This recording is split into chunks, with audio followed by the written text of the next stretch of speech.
So welcome to Wildcard Weekly with your host, Greg Caccino, where technology and motorsports meet business and great stories fly. So let's pull a card and dive in. We got a great guest for you this week. This is Jessica, founder of Savant Recruitment, a boutique technology recruitment agency serving, global markets.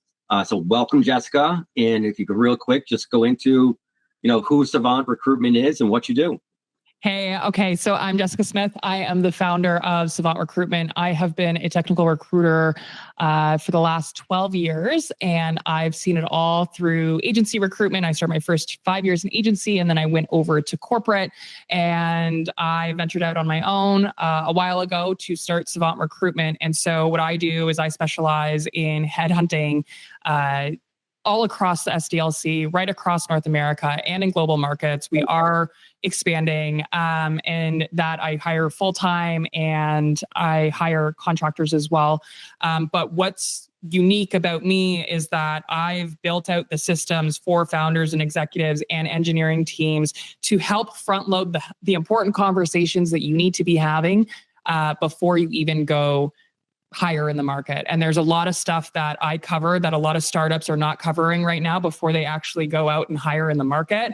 And so I've developed matrices and templates and free materials for all of these companies that, hypothetically you raised a round or you're looking at scaling, you're looking at your next hire. Okay, what does that look like?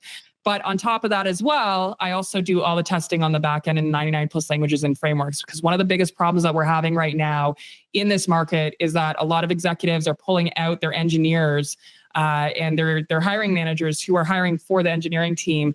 They're pulling them out of production to do like a slew of interview processes. So what I do is I take all that heavy lifting, I do it on the back end, and then basically we leave it to your team to decide whether or not they want to make the hire or not. So that's me in a nutshell. And yeah, it's nice to meet everyone. Perfect. Awesome. So look, we got some great topic today.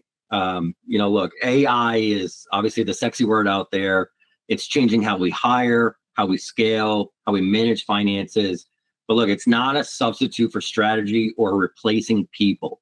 So I want to talk about where AI can truly help and where it just amplifies the chaos, and just have some conversation around this, because you're involved in AI, I'm involved in AI, we're both using it, we're both, my companies are building AI platforms, and we see this from a different lens than a lot of other people do and a lot of other users do.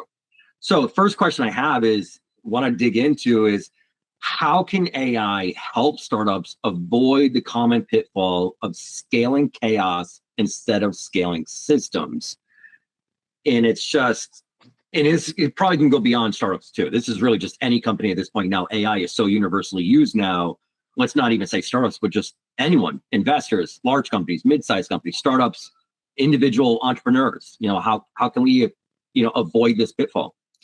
I think with AI, when you're implementing it for operationally heavy tasks, that's where it can come into play. But what I will say is that it's not going to replace your systems. It can help basically guide you on the systems that it can implement and maybe even enforce them.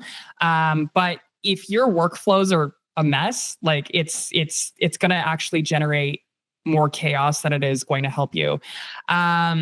For founders, what I've been noticing in the market, because I talk to them from time to time, obviously, to do business development. But I'm seeing them plug in these sourcing tools, and they don't have a defined hiring process. So they'll plug in these AI sourcing tools, no defined hiring process. So they think they have it all figured out. It's like, okay, yeah, I can click and plug and play, but you're actually inviting more unqualified candidates into your process a lot quicker than if you were to sit down and actually strategically map out, okay, here's what we want. Here's what we want to achieve. What does, the ideal candidate look like? And then, I think AI can also help you standardize your inputs, but I feel like there needs to be heavier conversation on the process rather than saying, okay, we're going to have AI come in and do everything, and it's going to solve our problems for us, because it's really not. It's not going to help you scale. You need to have those heavy conversations on the back end. I understand that AI is a tool. I will go to the grave. AI is a tool. It is not the be all and end all. I will harp on this over and over and over again. I've said it on every single podcast that I've been on and anything that I've done. It is a tool. It is not at the stage where it needs to be at, right? You can't just come in and like say, okay, well, we want AI to basically run this whole entire thing. No, it's not. Like there's still legwork that you and your team are going to have to do. So that's what I think. Yeah. Yeah. No, it's obviously we see the same thing, is too many companies rushing into it. And we get calls every single day on, the AI platforms that we're building, companies that want to adopt it right away and think that it's going to provide ROI to them immediately out of the box. Yeah. And even though my companies are building AI platforms, I'll be the first person to say, and I'll agree with you, we are not at the point where AI is going to be replacing humans right now. Yeah. We need to stop replacing the humans with these AI models. Because at the end of the day, it's exactly that. It is a model. It's a mathematical algorithm that does tasks for you, not to replace you. So absolutely agree with you there. So the other thing is, we see founders throwing bodies at problems instead of building processes, spending the time to actually build and think through the processes internally. Can AI actually reduce the need for headcount if implemented early and strategically? Can it actually be a tool? We've already alluded to it, that we're not there yet, but when do you think we will be? Like, at what point do you think we have to hit a certain milestone for us to say, okay, we're there? I think when it comes to like kind of throwing bodies at problems and stuff like that, I think that, and I want to bring up that Gartner hype cycle, right? Like we were talking about this Gartner hype cycle and it comes up over and over and over again. And I think, so I feel like, remember how big the metaverse got and everyone was like, oh my God, the metaverse is going to take over. I think we're in that hype cycle right now when it comes to artificial intelligence, right? And so when it comes to lower level hires, hypothetically, you need like coordinators or like just the lower level stuff. I think that's where it can come in, but you're still going to need standard operators. You're still going to need, like, for instance, okay, so like I've heard of stories where the AI now is like going nuts and like it's doing things on its own, or like, I read an article 2 weeks ago or 3 weeks ago that, and who knows if it was true or not, it could be just fodder on the internet, right? But like they're warning now, the bit larger companies like OpenAI, they're warning that, they're giving directions for AI, like to shut it down or to listen to a command, and the AI is like not listening to the command, right? So it's like, I just feel like with all the stuff that's going on with it, I think everyone should just have that air of caution that it's wild. Like it's just wild. And I don't know if we're going to get there. I honestly don't know if we're going to get there. I do think that we are in a hype cycle right now. I think all the money is going towards AI. I'm watching the funding rounds. We're watching where all the money is going and everyone's betting big on AI, and we want to create more efficiency, but I don't know. There's a lot going wrong right now. So sure. I don't know what to say. Like, I don't know what to say. I personally, we need more time. We need more time for it to be perfected. Sure. Yeah. So let me throw it this way then. Because you've alluded to this too, that there's a hype here. And there really is. There is a hype here. There's a bubble growing.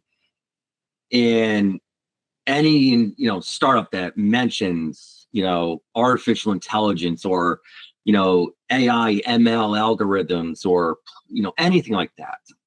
Do you think investors are being too easily sold on the AI initiatives, the growth narratives, without truly themselves understanding whether the underlying business that they're investing in right now is operationally sound? I mean, we're seeing it today. We were just talking about it offline that there's multiple investments that have happened in the last few months to where investors are now finding out that they probably should have dug a little bit deeper during due diligence. I mean, what's your take on that? I think that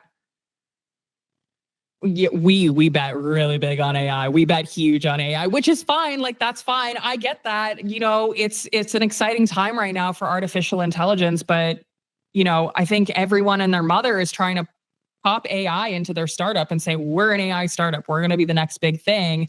But it's like, how much work have you actually done on AI? Have you tested this in the market? What are the use case scenarios like? Is this breaking on the back end? Like, are we really there? Or are we just plopping on AI?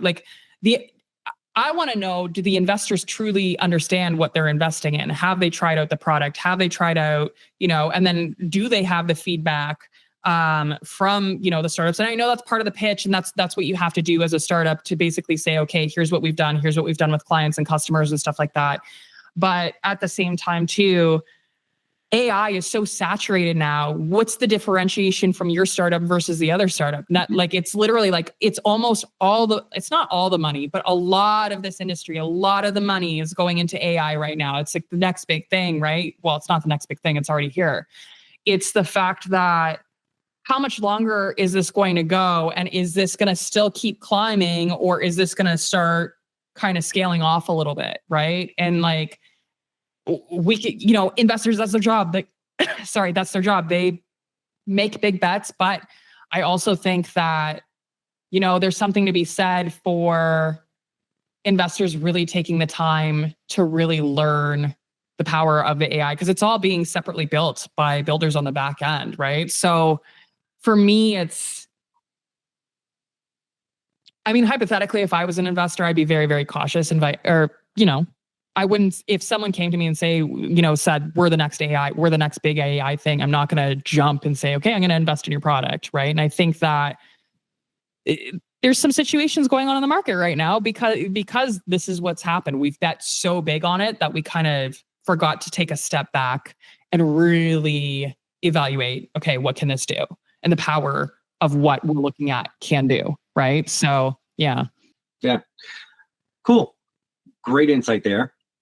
Let's bring it back to where you are, recruitment specifically. Yeah. Where do you think AI adds value in recruitment, and where is it currently falling short? Where do you see, the downfalls of it? Okay. So with some of the things that I've been able to see throughout 2025, AI has been adding value. Like, hypothetically, if I wanted to write content or I wanted to find a candidate a little bit quicker, it's able to kind of dig deep a little bit further, give a prompt and say, okay, like I need to, go into this site or whatever the case is, right? Like, what's another way to kind of look at sourcing a candidate? Where I'm seeing things go wrong, and especially in the candidate market, and I keep hearing about these stories, are the candidates that are coming in and they are coming into interviews with their deepfakes. And I'm getting warned about this. We've also warned about it. We warned about it earlier on in 2025. I wrote a newsletter on it. There are companies that are not protecting themselves right now from being basically breached. So AI has created this perfect storm of a mess where candidates are coming in. For what reason? I don't know. Why would you want to go into a company and go interview with them and then try and I get it, but as a candidate, why be fraudulent? It's weird mentality.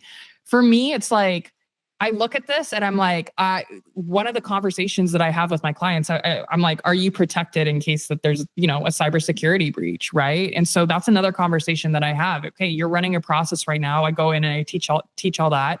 But then I go in and I say, okay, hypothetically, if you're to run this on your own, I leave. How do you know if a candidate's going to come in and it's a deepfake candidate? Like, what are you going to do? Right? What if they get access to all of your material? You're done. You're completely done. Right. And well, that's not a lot of founders are flying blind. They're like, well, we don't need the insurance. We don't need this. And I'm like, guys, this is a real problem. This is going on. There are more and more stories happening about this. This is one of the biggest things that it's kind of secretive, but it's not, because they're also advertising about it. But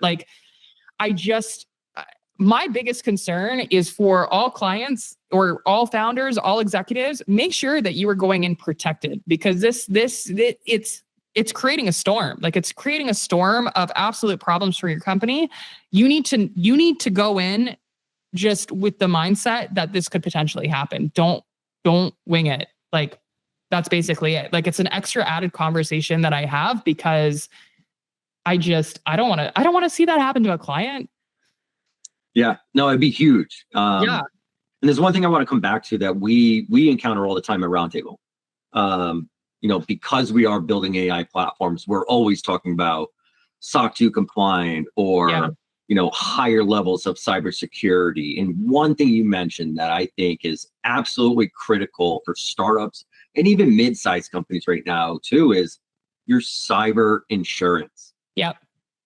Absolutely critical today.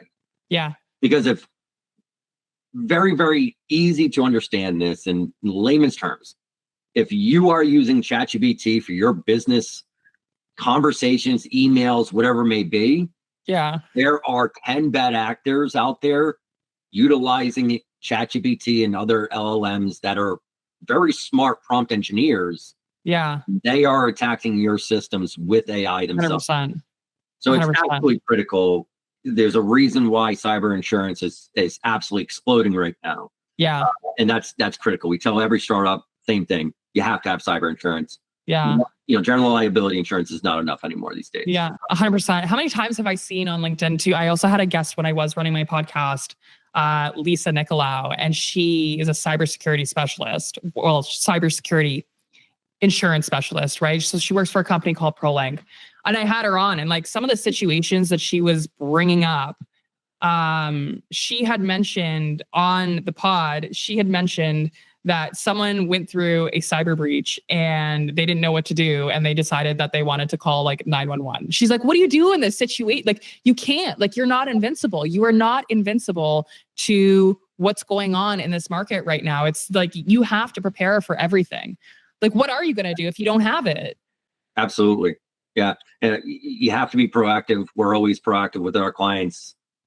Just like you are with yours, and it's absolutely critical at this junction right now. Yeah, where AI is being highly adopted.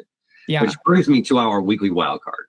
Okay. So, staying on the topic of AI, we've talked about it. I've talked about it with plenty of other people. I'm sure you have. Is the repercussions, and what are the real repercussions? Because there's plenty of them of adopting AI too fast to replace real people.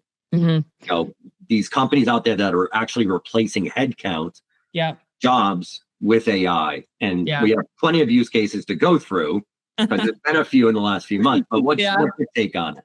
I mean, look, Klarna was one of the first ones that came out with their story about the 700 employees they let go of to implement AI. You and I talked about that on a different podcast episode, right? So on a separate time, but it's one of these things we are learning in real time, the mistakes that, founders and executives are making. And it's fun. Let's get all excited, which is fine. I'm fine with getting excited about technology. Okay. But I think there's something to be said for as soon as a company even talks about hiring, as soon as whatever the conversation is, we need to take a pause and literally just pull ourselves back. What are we really looking at, and what are we really asking for, and what are we trying to achieve, right? Because if we go all in on something and it doesn't end up working out, or you start implementing AI hypothetically. Okay, so the other scenario which I had brought up offline, there was a company that they had implemented, they had tried to implement AI. And so now what they're doing, there was a report that I had read that they've implemented the AI now they're trying to hire people to actually babysit the AI so that the AI is not going absolutely insane. And, my take on that is okay, you can do that and implement the AI and do all the cost savings and stuff like that. But then there's also something to be said for having a consultant come in and kind of get it done right from the first time and then cut your operational expenses, right? You have to take a look at, okay, we're going to implement all this AI. We're probably going to spend a lot now to hopefully cost save later, but then we're going to also have to hire people to babysit the AI to kind of re-go over work that should have been done right the first time. And so it's kind of well, what's the point of that, right? We're kind of now wasting time and we're wasting money, and you don't want to run into those situations. You need someone that's going to be able to come in and, kind of oversee things. So my thought process is, I feel like, and we can go back to the pandemic era where everyone was hiring and, we got really, really bloated with company count and stuff. And I think there's another thing to be said for companies maybe realizing that they're a little bit too bloated in the departments that they hired for. And they may have overhired in those departments. Maybe those departments may not be needed anymore. Right. But like, we need to start saying what it is rather than we're going to implement AI just to take over, and just admit like, hey, we kind of overshot here and we're going in a little bit of a different direction so that we can continue to innovate with the company and continue to succeed. Right. Because our good friend Zuckerberg is, that was I came for him before. It was one of the things that he said. We're going to start laying off the first 10% or like 20%. I think it was like the first 10%. I need to be corrected on that, or I need to go look at that article. But he was going to basically lay off to implement AI.